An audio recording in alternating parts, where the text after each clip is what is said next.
Welcome to today's seminar hosted by B2G Victory and RFP School Watch. Our topic today is Be Prepared and Win Big.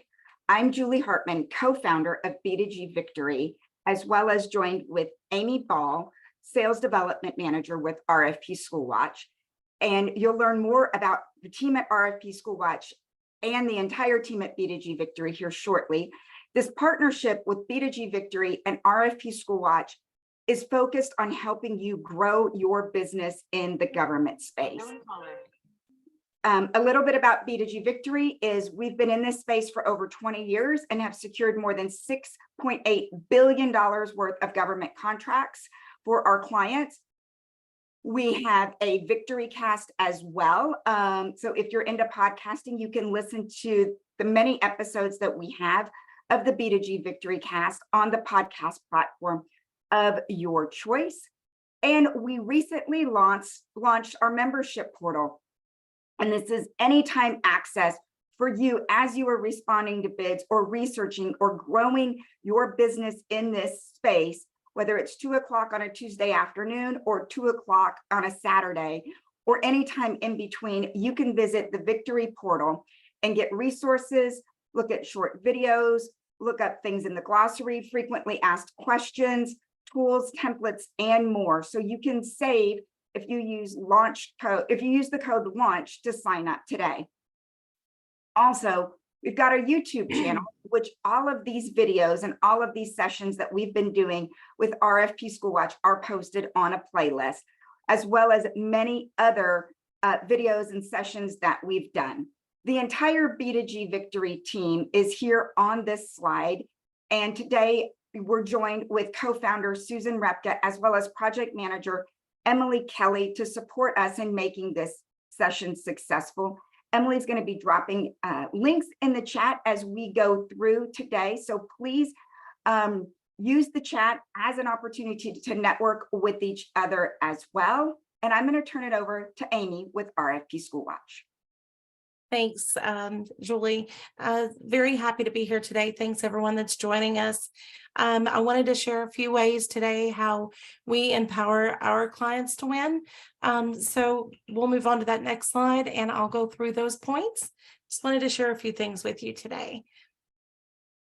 So one of the ways that we empower our vendors to win at RFP School Watch is by providing a centralized location for those RFPs. So in our last session, we talked about how there are thousands of agencies across the U.S. to monitor every day. So what we do for our clients is we bring all of those bid opportunities to one location, and you're not having to monitor those individual schools and bid boards and things like that. We monitor all of those for you and distribute those daily. Another way is through our advanced searching and filtering features. So we work really hard to make sure that you're receiving the most relevant opportunities that are specific to your market and to the products and services that you provide, which really helps to weed out those that are not relevant. So yeah, it saves you time and you're able to focus on the ones that matter the most. I need that slide before. There you go. The next point here is just that we provide daily email alerts. So we're monitoring every day. And then whatever we capture today for you, you're going to receive this evening. And we send those email alerts out every day, as well as those bid documents we provide for you. The next thing that I wanted to talk about was the market specific data insights that our vendors gain access to. And I wanted to spend a minute on that part because it's really important. A lot of times, it's winning the bids are great, but there's so much more value to those RFPs than just winning the bid.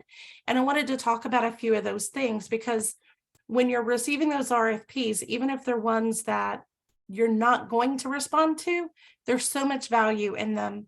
One of those is being able to identify market trends in your specific market. That's a very valuable piece of information to take from those RFPs. You're also able to understand potential clients' needs and their pain points and how you as a vendor can use your services and products to address those. The next point that I wanted to mention is how a lot of times these bid docs will include list of participating vendors. This really gives you the ability to identify competitors who are also bidding on that bid. You're able to understand their strengths and weaknesses, and then use that information to plan strategically for your own proposal. The third way is you're able to use the evaluation criteria that's inside of those bids to improve your products and your services, as well as address any gaps that you may have and enhance your value proposition. And finally, the fact that RFPs contain sections where vendors oftentimes provides feedback, and you're able to use that information to kind of gain insight into customer satisfaction in any areas that you have for improvement. But overall, the point of this was just to mention how, RFPs are a valuable source of market intelligence for vendors, and you're able to tailor your offerings, and identify opportunities for your business. So finally, just by utilizing the features that we offer here, our vendors are able to refine their bid strategies, make informed decisions, and submit more competitive proposals. Of course, increasing your rate of success in winning bids. So we offer a BIDS 10 promo code, actually a Web 10 promo code. You can use that here to save 10% on your first year. We'll get your account customized for what you offer and start getting those bids to you every day as they're posted across the nation. So give us a call or reach out if you have any questions. Perfect. Thank you so much, Amy. And Emily just dropped in the chat to receive sample bids from RFP School Watch. Go ahead and use that link and put in your information, and Amy will work with you on your keywords to help you receive some sample bids so you can start working on your strategy and how you can be competitive in this space. And so the two companies work really well together, where RFP School Watch provides you the bids, the opportunities, and then we help educate you on how to respond and how to actually get your proposal library together, how to be competitive in the bid space. And so Susan, the co-founder of B2G Victory, is going to come in and tell you a little bit more about how we're going to structure the rest of our time together. Thank you, everyone, for being here today. We're excited to talk about how you can start gathering up information so that you are successful in this space.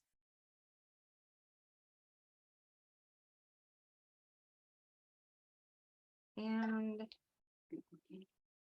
yeah. All right. I apologize for that. Technology sometimes. All right. So if you have a question, please drop that question in the Q&A. The chat, watch the chat. There's going to be useful links that Emily will be posting. Questions, Q&A, and the chat is going to be used for information for you.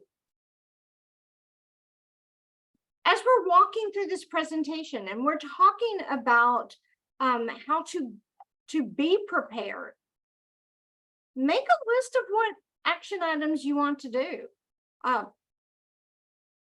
This week, the rest of Q2, Q3, Q4. Government contracting is a marathon. It is a long run. It is not a sprint. It's not going to happen overnight. So start putting together a plan that you have the time, you have the ability to work in order to be successful. A recording of today's session will be available on our YouTube. So please understand that that's going to be available. It will probably be next week. So be patient. We'll get that up there as soon as possible. So what are we talking about today? Like, what does that mean? Be prepared. We're going to help you start gathering up some specific documents you're going to need. We're going to talk about what are some common components of a bid. Help you develop a strategy and go over some of the mistakes that can cost you a contract. So as we're going along, those questions are important. Drop those in the Q&A and we'll get those answered either online, or if we have time, we'll answer them during the session. So let's start. Let's talk about the documents. So just about any government contract, especially in the K through 12 space, these are documents that you may need. So you need your financials. They want to make sure that your company has the ability to get this job done. Insurance. They want to make sure that you are covered. A W-9, they can't pay you without all that information. If it's construction, bonding, and could very well need to sharpen that pencil and provide some pricing. So your financials. So what are they looking for? Those financial statements that are normally requested, a profit and loss, a balance sheet, and a statement of cash flow. Again, they want to make sure that you have the cash to perform this contract. Because you probably are not going to get paid in 15 days after you submit your invoice. You're probably not going to get paid in 30 days after you submit your invoice. So you have to have the ability to manage the contract as you are waiting for the payment from the school district. If you're doing subcontracting work, you're in the construction industry and you're doing subcontracting work, general contractors, prime contractors in other industry, they're going to need your insurance as well. They want to make sure you're covered so that they're covered.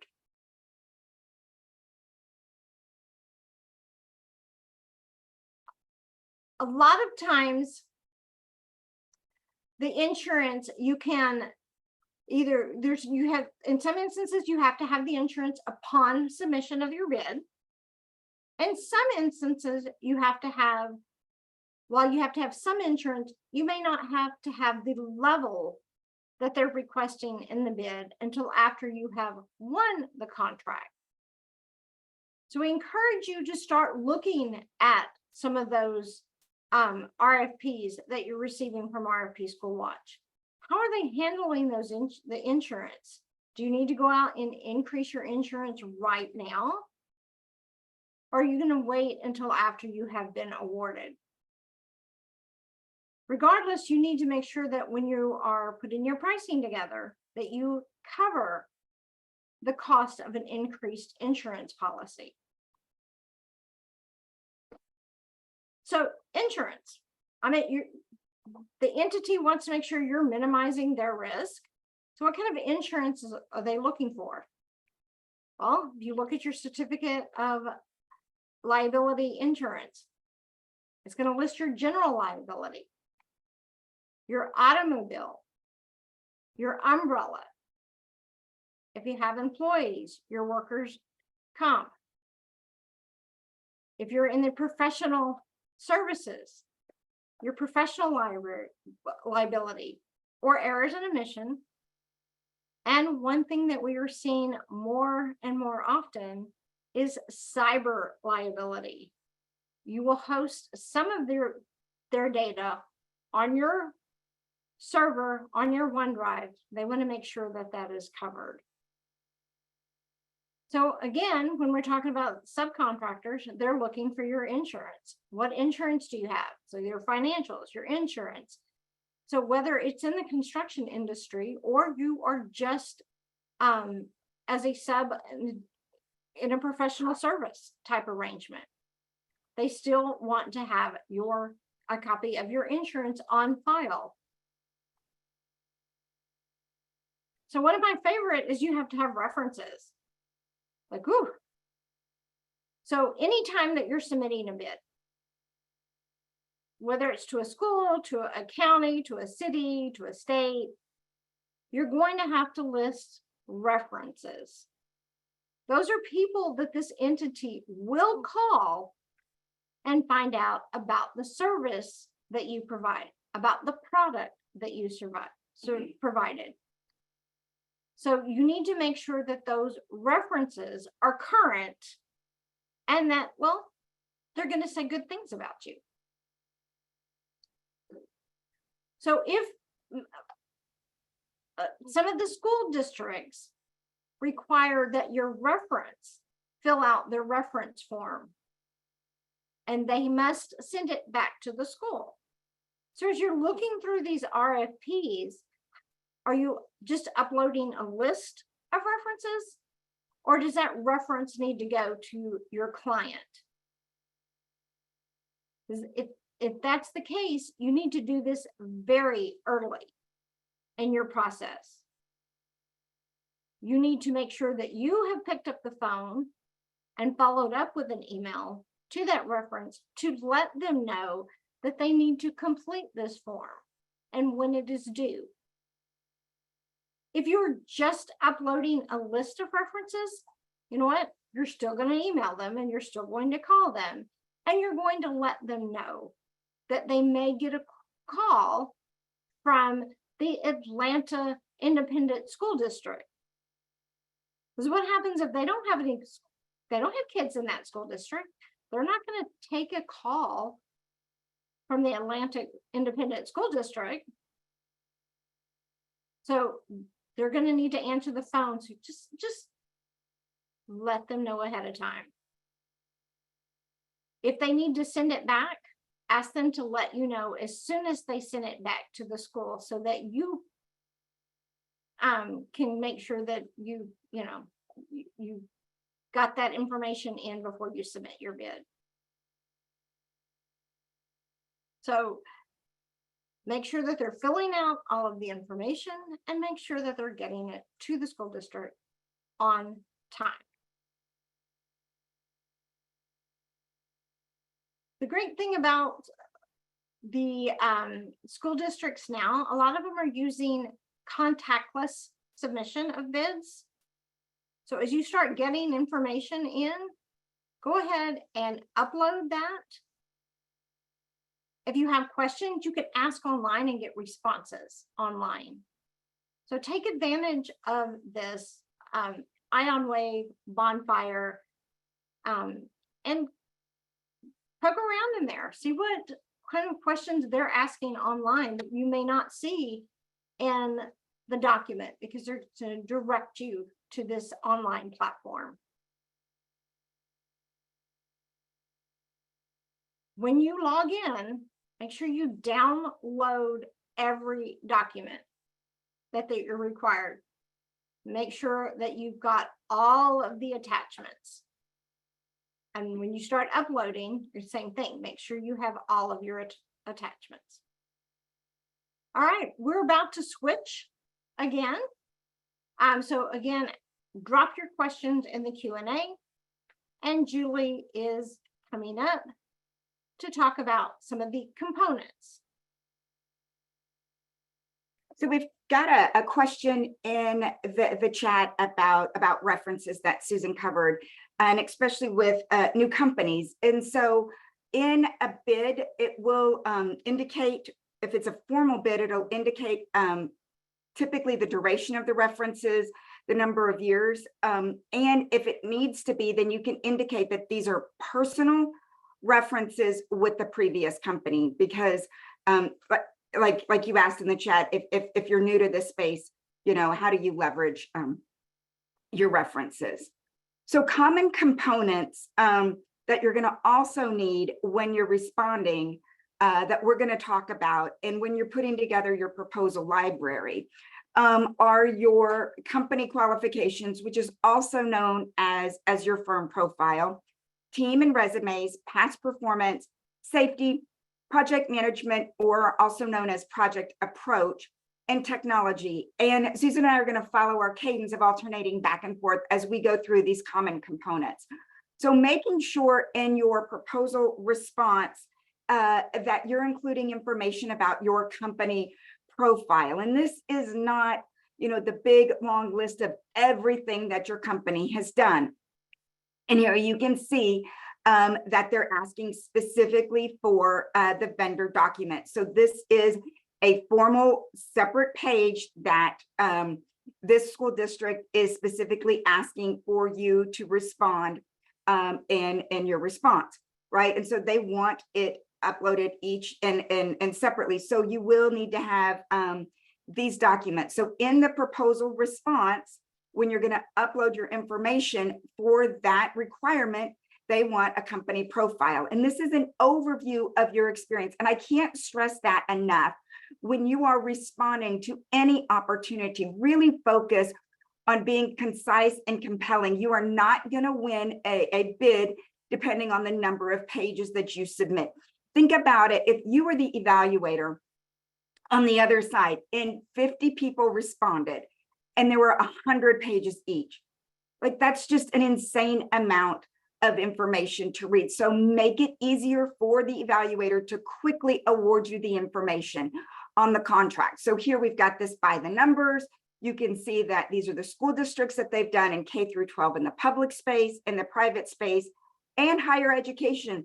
So if you're new to one type of space, either you've been successful in higher ed and now you're going through to K through 12, or you've been successful in K through 12 and you're shifting to higher ed, make sure that you can show ways to leverage that information. Also, here's an example of being, concise and compelling with the slide. And don't forget to let the evaluators know that you are the best team for the project.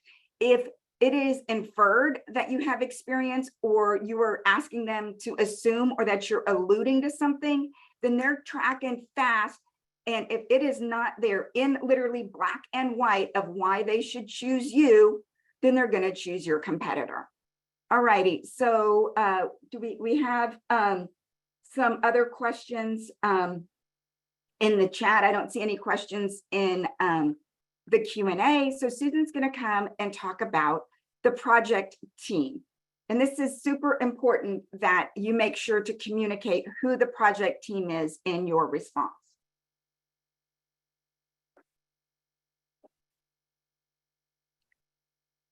All right, we're going to talk about the people that will be working on the project.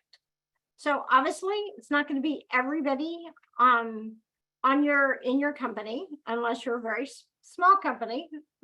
So some of us, pretty much all of us, but these are the individuals that will be responsible for getting this contract done. So it starts out with an org chart. Who is the project manager?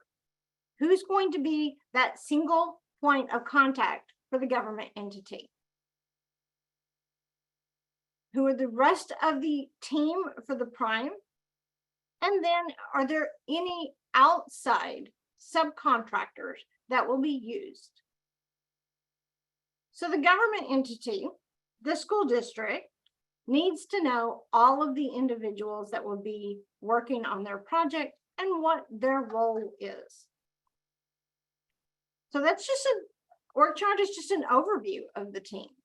Now let's talk a little bit about how we do the individuals on the team. All right, so hello. I'm going to introduce you to my friend. His name is Joe. And Joe does a lot of work in the K through 12 space, as well as in other spaces. So this is Joe in the K through 12 space. As you can see, we outlined some of these schools that he's worked on. We have his areas of expertise. And off to the side, we have the information about Joe. His professional engineer license, his industry involvement. So when we're working on a project with Joe, we want to make sure that we are addressing the scope of work. So the projects that we've listed are those that are similar to the project that they're responding to. Now we also have road construction Joe, road design.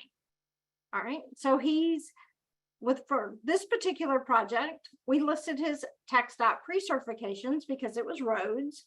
And then the RFQ actually requested that we have some descriptions of these projects on his resume.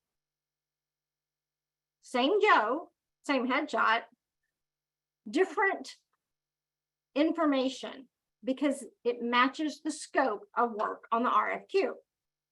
So now we have sidewalk Joe. Let's see where we're going is that this is not a resume like you're applying for to be an employee for this school district. It is a resume that showcases the work that you've done that is similar to the scope of work. All right, any questions? And Julie's going to talk about past performance.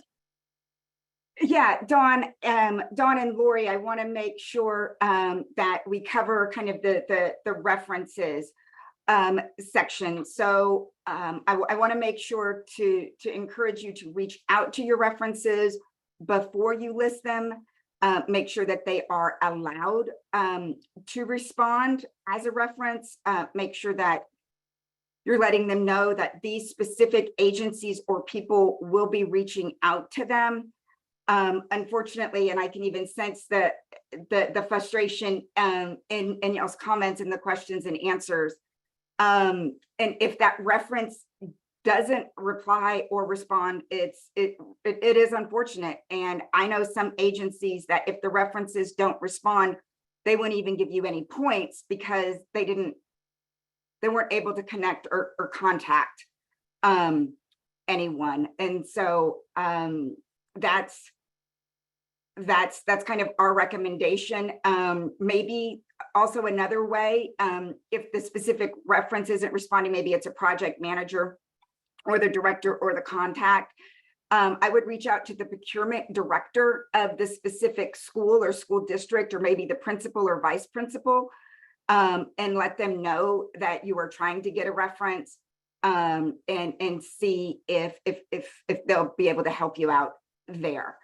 Another question, is it too late to start looking at potential business for the 2023-24 school year? And no, it is not at all. Yeah, all year. You can join co-ops, you can become an approved vendor list and do informal purchases. And we talked about that last month. If you want to listen to the video as well, that's up on the RFP School Watch playlist on our YouTube channel that Emily will drop in the chat. And so here, paralleling to Lori's question in the Q&A regarding write-ups. So if the agency isn't going to provide a write-up, which typically we haven't seen, that you as the company who performed the work are doing the write-ups. And so here's some examples of some past performance pages. And they can be, very elaborate, like the one on the left, or for example, a catering company who does work with K-12 schools as well as higher education. Here's her write-ups, which are just, short and sweet and to the point. And then, here's another example of a write-up as well with pictures and looking at the relevant work summary. So you want to make sure that you are looking at what project or past performance that you're submitting and how is that similar to the work that's being done. As you're developing your bid library so you can quickly respond to bids, we have in the last couple of years, seeing more and more people in the past performance area. They're asking for what are some challenges, solutions, or innovations that you did on that specific project. We're also seeing, were there any cost savings or lessons learned that they're asking for you to make sure to address as you're responding to the bid. So we wanted to make sure to show you examples of that. Here's a text dot example where we felt it was important to put the context of the project there. And then we included call outs here because this is on an 11 by 17 paper and you weren't able to read all of the itty bitty labels on the floor plan. We put it right there that the second floor includes and the ground floor includes very specific items that were relevant to that project that they were proposing. So really take the time to look to see how your past projects are similar to the current and proposed project that you were putting forward. Some additional information and content that you might want to see in your proposal library, because this is all about how to win big and how to respond faster. If you're in construction or anything construction related, safety is a big thing. So they might ask you for an EMR letter or at least your safety rating. We wanted to show you real examples. And I think that was a comment or a question in the chat. Can you show me some examples? These are actual examples from actual submissions that we have done, that we have our clients' permission to use and share from different proposals. So here's a QA/QC checklist. Here's an example of proposal success. If what you do lends itself to some technology, right? Or there is a technology component to what you use, or if that's how you approach a project or how you save time and money, make sure to address that in your proposal. And there's a question in the chat right now. Is this similar to a capability statement? So this is, you want to take into consideration your capability statement on steroids. And so your capability statement is a one-pager. These are all the different pages and components that you'll be needing once you start responding to bids. And if you are wondering what are some other components, go ahead and request some sample bids from Amy with RFP School Watch. Susan's going to come and talk about some strategy that you can use as you're developing your proposals from various sample bids.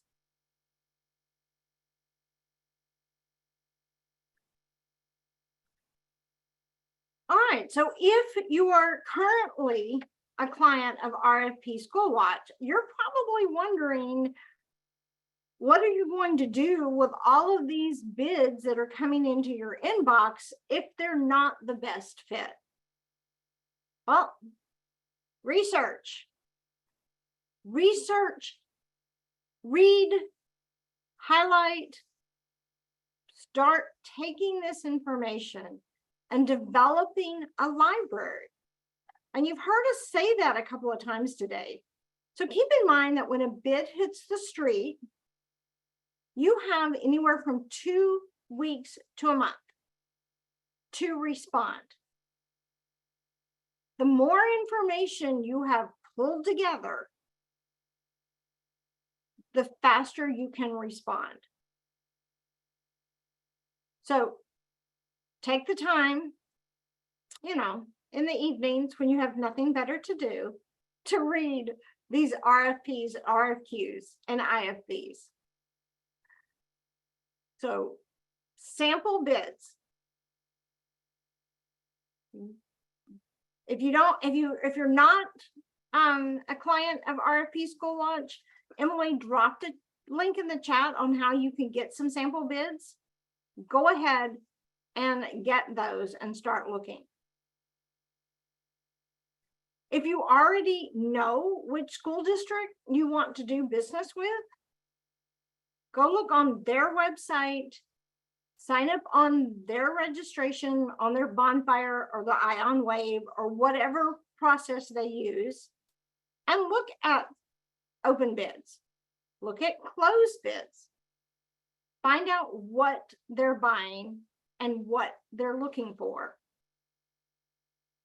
So Emily's going to go ahead and drop that, if she hadn't already, drop that link back into the chat of how you can find some sample bids from RFP School Watch. All right. So remember, you are looking, so you log into Bonfire for that school district. You're going to see available bids. You'll see closed bids. If you have responded or have started responding, it's going to be right there where you can click on it and finish that response. And then you'll see if you've been awarded anything. So as I stated earlier, school districts are using these online platforms. The two most popular are Bonfire and Ion Wave. So I'm going to give you a little tidbit of information that we had to learn the hard way with these. Bonfire, you're going to use the same username and password for every school district that uses Bonfire. So think of it as one key that opens multiple doors. Great thing about that is your information pulls in to that. So even if you have 10 different potential school districts that you want to go to do work with, if they all use Bonfire, you will have to log in, open the door to that procurement site, put in your information, and update anything that needs to. Ion Wave, on the other hand, you will need to create a separate username and password for each registration of Ion Wave. So you have 10 doors you want to go through, you're going to need 10 separate keys. So you'll need to keep track of which one goes where. So that's just, again, something that we learned as we're registering on how to make it easier. So one of the things you want to look at when you're on that Bonfire or Ion Wave or website is, are there any bids with your NIGP codes out there?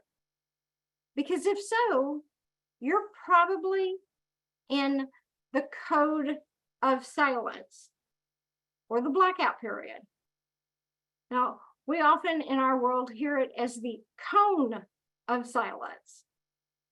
And of course, we hear that from me because that's how I say it, but it is the code of silence, which means you have to follow the directions to ask any questions. You can't just reach out to the buyers at that point.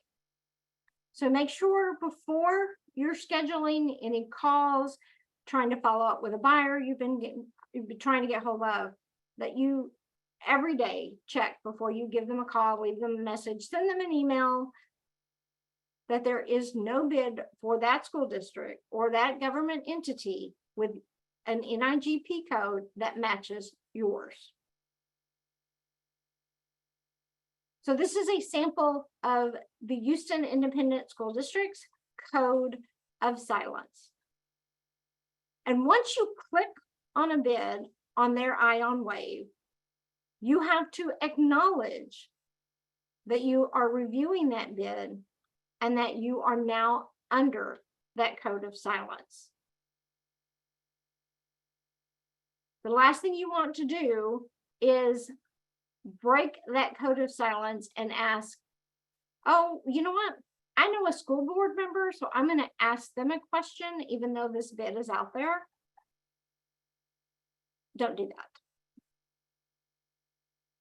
It is very serious stuff, extremely serious. They take this very, very seriously. So any bid, once you click on that bid, now I'm sure other school districts do this as well, but I know that Houston Independent School District does. Once you open the bid, you have acknowledged, and then even if you're just reading it, you're acknowledging that you are now under the code of silence. So this is some samples of the Ion Wave. all the bids listed, you're able to go in and read them and get this information, download them. You might want to, a school district near you, you see that they have a bid open, attend a pre-bid meeting. Find out what goes on in those during those meetings where they're talking about the bid. Most of them are now virtual. So you can go ahead and listen in, understand this process, especially if you are new to this process. It's a little overwhelming. So use all the resources that you can to develop strategy, to develop pricing, to develop a process that you're going to use going forward. So, and if it's one that matches your NIGP code, it's going to let you know right up there at the top. It's going to give you all of the types. It's going to give you the due dates. You can click on there, there's an addendum. That means that they've extended or changed something. So these online systems are so much easier to respond to and get the information. So this request for proposal, whether they wants to know whether you are going to submit, and then any notes that you want to put in there. This will also, when you say that yes, you're going to, your intent is to bid, any amendments will be emailed to you. However, I highly recommend that even if you have clicked yes and you're getting those emails, check on a regular basis in case something came into your inbox and got stuck in the junk folder. So you're going to want to review, log in and look. All right. So again, drop your question. I see some questions going on. And then Julie is going to talk about some common mistakes.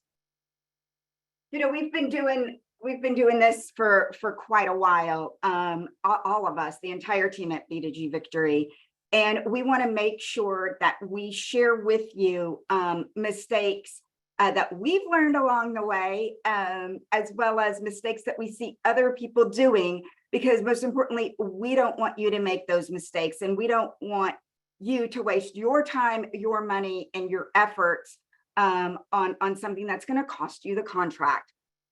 And so the due dates, agencies are very strict on the due dates. And so if a bid is due, for example, on January the 10th at 10 a.m., do not start uploading your information at 9:55.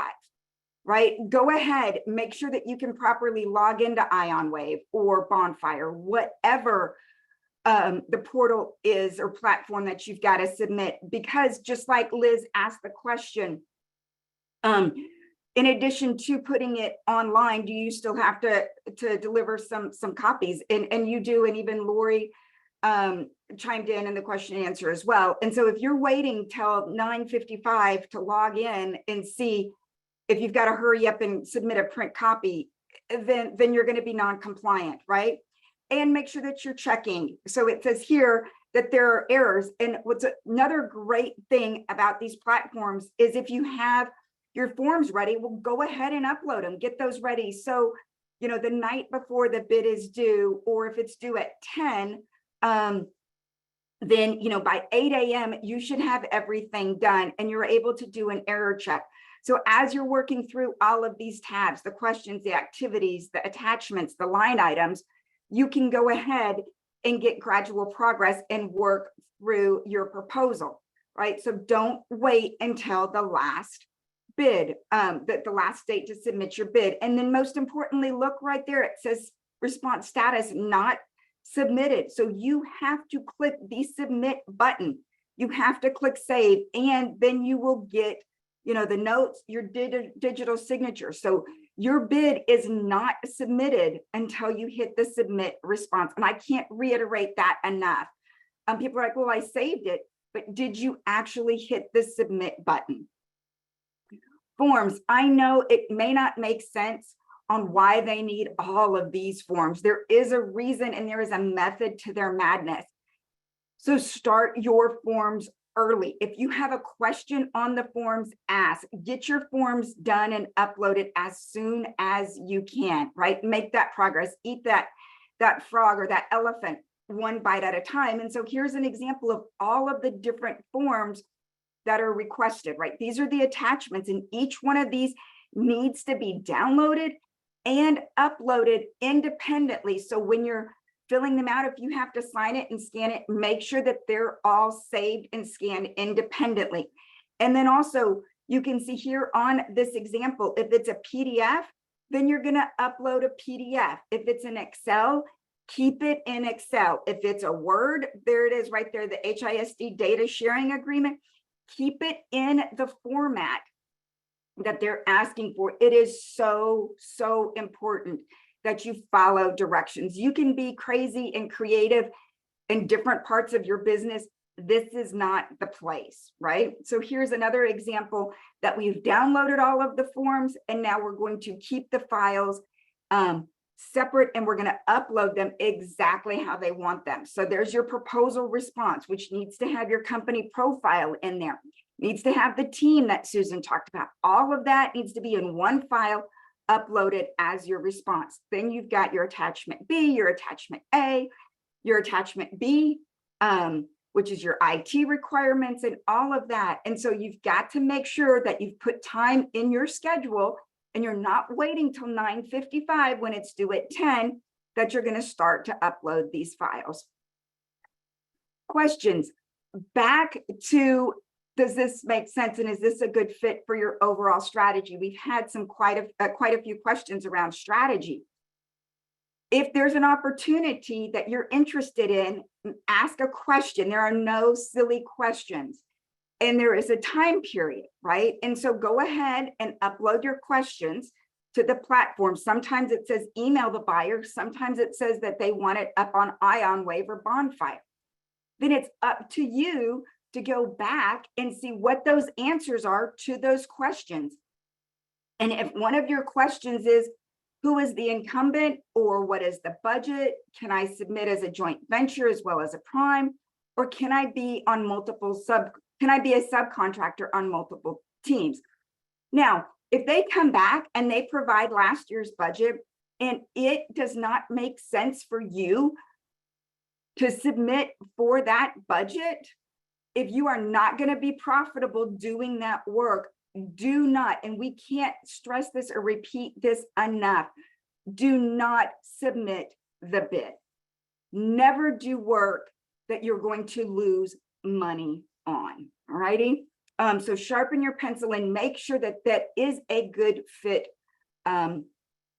for you to grow your business in this space. And just like every one of these seminars that we do with RFP School Watch, we want to make sure to provide value to you. So we'll have the next 10 minutes to have it for open question and answers. If you haven't put your contact information in the chat, please go ahead and do that. And we are fellow small businesses as well, and we value your time. And we want to make sure that you have 2 to 3 takeaways from our session together today that you can take immediate action items on. So if anyone wants to share what their takeaways were from our time together, please put it in the chat, because that might help somebody else think about that idea for their business. Or maybe I already have my list of my takeaway and action items this week and for Q2, but maybe a takeaway or an action item that someone else put in the chat. Oh, wow, I can do that. Can't do it this week, and I surely can't do it in Q2, but I can definitely do it in Q3 or Q4. So if you'd like to share some of the takeaways from our session and our time together, please put those in the chat, and we're going to open it up for additional questions and answers.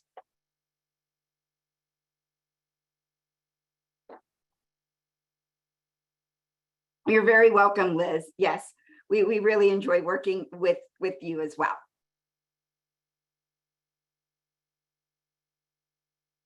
So maybe one of your action items is to request sample bids from RFP School Watch.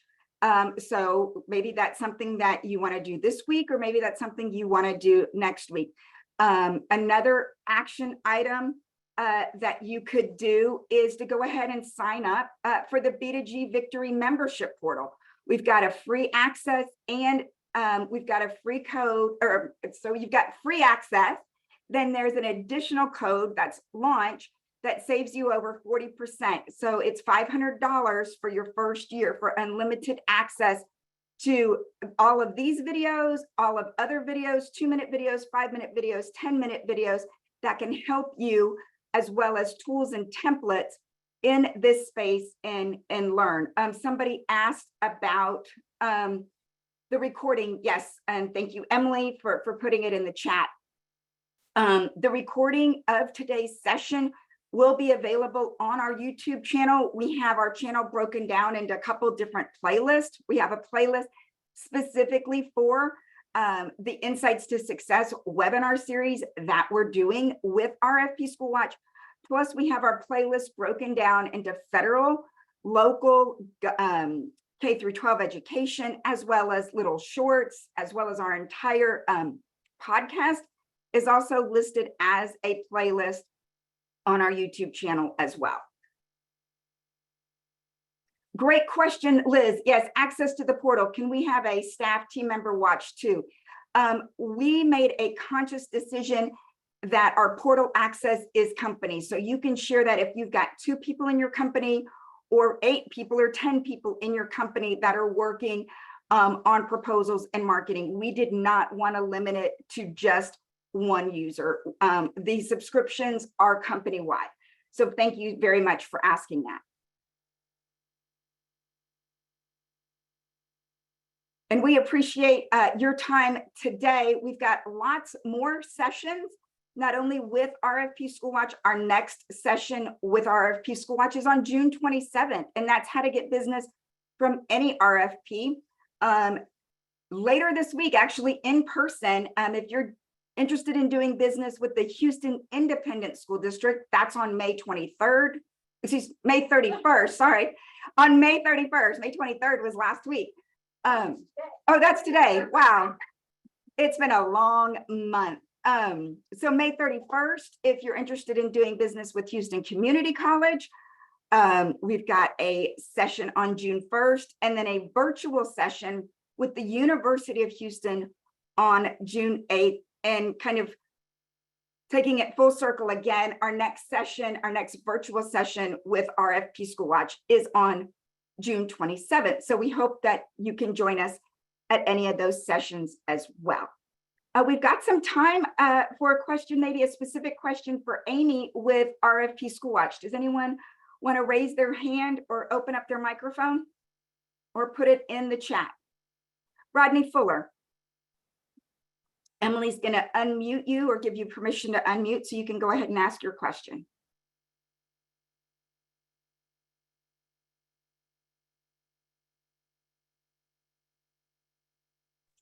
Can you hear me? Yes, sir, we can.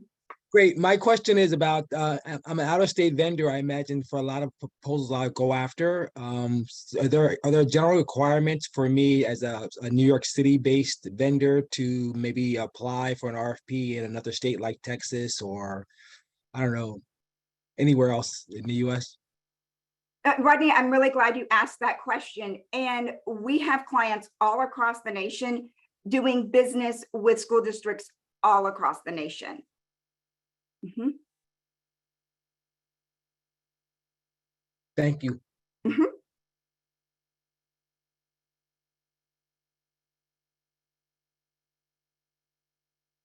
Absolutely. And you know what, if there are specific states or cities, Rodney, that you want to do work with, when you send for sample bids, you know, make sure to let Amy know that with RFP School Watch, and maybe she can see if she can find you a bid. When you have a strategy session with us, you know, we always recommend starting off with, you know, 5. right? Because then we can do some targeted strategy to those 5 school districts. We can track your progress, and we can, most importantly, celebrate in each other's successes. And so think about your product, think about your service, and then think about the target school district that you want to go after, because it might be easier and better to go after, a smaller school district. Maybe it's a 2A or a 3A, because their sales cycle might be shorter versus going after a big, mega school district like the Houston Independent School District. So it really depends on what your business strategy is and how fast you'd like to scale in this space. Amy, do you want to comment or anything on that? Or elaborate? Well, I just wanted to add, that we do have clients who are, located in one state and definitely work nationwide. When you register for samples, we're going to customize your account based on whatever your preferences are. And you can really get a good view nationwide of, what opportunities are out there. So we would love to work with you.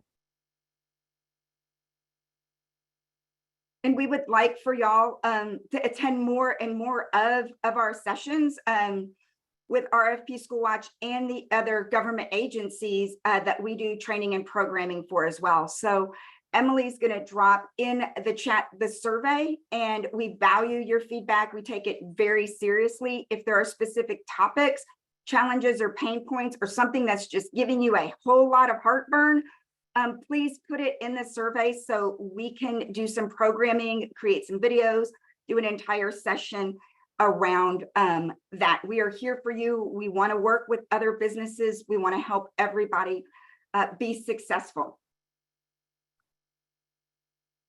So please complete the survey.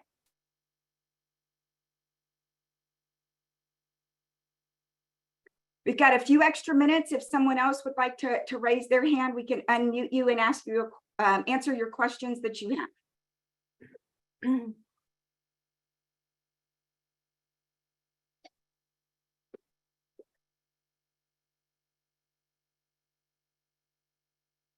So we've got some action items. Reach out to Amy for samples. Go ahead and sign up for the B2G Victory portal, either as a free member or enter the launch code for $500. Amy with RFP School Watch has the link, and Emily's going to drop that in the chat one last time to go ahead and sign up for sample bids.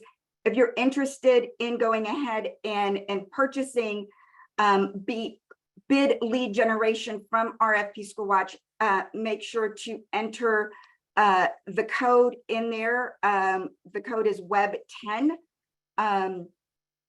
to get that discount.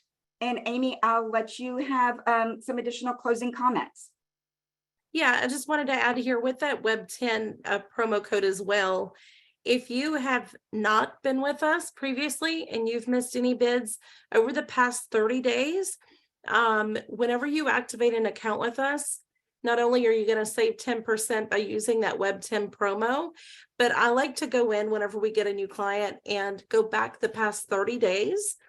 And if there are any open bids in your market at all, I pull those open bids and get those to you right away so that you can kind of take advantage of those as well.